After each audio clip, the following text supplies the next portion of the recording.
What if every spiritual practice you perform, every ritual, every action, is actually keeping you chained to the very suffering you are trying to escape? Is freedom something we earn through endless effort, or a reality we unlock through sudden, direct seeing?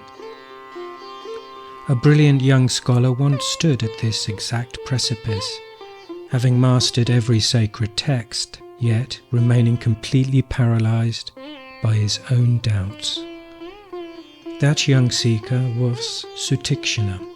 Driven by an unbearable thirst for certainty, he journeyed to the remote hermitage of the great seer Agastya. Bowing deeply, he asked the master the question that burns at the core of every spiritual search. Great sage, does ultimate freedom come from what we do, from what we know, or a combination of both? Agastya looked up, pointing to the sky above. "Look at the birds," he said gently. "Just as a bird requires 2 wings to soar into the heavens, liberation requires both wisdom and action working in perfect harmony. Neither alone is enough." To illuminate this truth, Agastya recounted the story of another youth named Karunya. Karunya had studied the sacred Vedas thoroughly, yet, upon returning home, a profound indifference washed over him. He withdrew from the world, abandoning his daily duties. Troubled by his son's sudden detachment, his father Agnivesya confronted him. "Why are you neglecting your sacred duties? Do you truly believe you can find happiness by doing nothing?"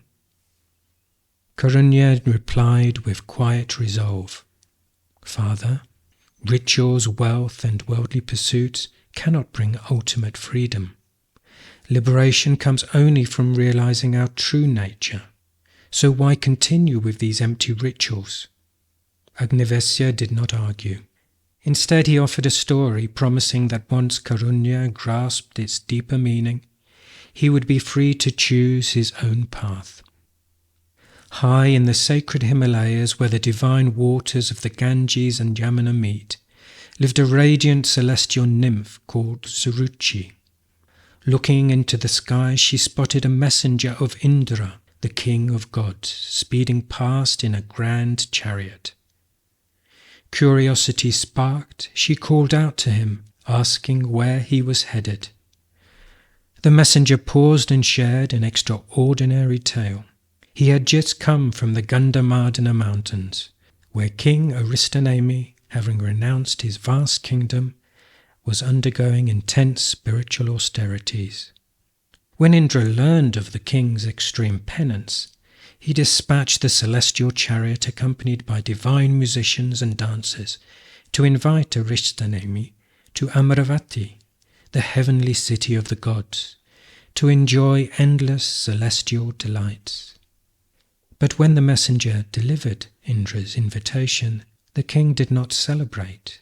Instead, he asked a penetrating question. "Tell me clearly, messenger, what are the true benefits and the hidden drawbacks of life in heaven?" The messenger was forced to be honest. In heaven, your virtue dictates your status. Great virtue yields high standing, but lesser virtue brings a lower place. Worse still, heaven is plagued by subtle suffering, envy towards those above you, pride among your equals, and contempt for those below. And when your accrued virtue is exhausted, you fall back. Hearing that, King Aristonemi declined without hesitation. "If heaven is bound by such conditions, I have no desire for it. In pursuit of ultimate truth, I would rather shed this mortal body like a snake discards its worn-out skin." When the messenger returned empty-handed, Indra was astonished. Realizing the king's profound readiness for true enlightenment, Indra sent him to the hermitage of the legendary sage Valmiki. Aristonemi approached Valmiki, surrendering his ego at the master's feet. "Great master, I take refuge in your wisdom. Please teach me how to escape the endless cycle of worldly suffering." Valmiki welcomed him warmly and promised to reveal the ultimate path to freedom by narrating the sacred Ramayana, specifically the profound transcendent dialogue between Prince Ram and the enlightened sage Vasistha. Surprised, the king asked, how could Prince Ram, who was Lord Vishnu himself, the very embodiment of pure awareness and bliss, fall into confusion and suffering? Valmiki revealed that even divine forces must play out the relentless laws of cause and effect when bound to human form. Vishnu's mortal incarnation was shaped by 4 profound curses. First, from Sanat Kumar, who cursed Vishnu to temporarily lose his divine knowledge and live as an ignorant mortal. Second, from the sage Bhrigu, who, grieving his slain wife, cursed Vishnu to suffer the tragic loss of his own companion. Third, from Vrinda, who cursed him for a bitter betrayal. And finally from Devadatta, whose wife died of shock upon beholding Vishnu's terrifying Nrsimha form. Bound by these cosmic threads, Vishnu descended as a mortal prince, setting the stage for a spiritual crisis that would yield the ultimate wisdom of liberation. We often seek refuge in external rewards or temporary heavens, forgetting that true freedom cannot be granted by status, action, or ritual alone. Just as a bird needs both wings to fly, your spiritual evolution demands both noble action and unyielding self-inquiry.